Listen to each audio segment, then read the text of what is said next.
يا جماعة عايزاكم معايا بسرعة. انا جات لي فكرة، بس بصراحة هي مش فكرتي قوي، هي كانت اقتراح شريف وانا كنت معترضة عليه، بس رجعت وافقت.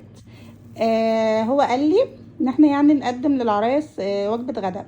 انا كنت بقول له فطار وهو قال لي غدا، قلت له ليه اشمعنى غدا؟ قال لي لا، احسن وجبة الغدا عشان يعني هي تبقى مشبعة وافضل. فلما فكرت فعلا لاحظت العرايس بتيجي فترة بس فطار خفيف، ما بتيجي بقى على الظهر بتكون جعانه. فاحنا ايه بقى، فكرنا ان احنا نقدم لهم وجبه الغدا دي هتبقى فري، هديه مني طبعا ان شاء الله الباكج بتاعهم. آه قلت عشان العروسه تكون نفسها اتفتحت وجاعت وبدات ان هي تاكل، لان هي بتيجي الصبح مش لها نفس تاكل خالص يعني. صعبوا عليا بجد والله، بيدوخوا. فانا عايزه بقى اقتراحاتكم معايا، لو في حاجه ناقصه، حاجه نزودها، حاجه مثلا ان احنا نضيفها، حاجه فاتتني قولوا لي عليها. في برضه انا اقترحت ان احنا نضيف فرشه سنان عشان لو هي حابه تغسل سنانها بعد الاكل. قولوا لي بقى ايه اللي ناقص اللي ممكن يتضاف، عشان انا الدنيا وقعت مني.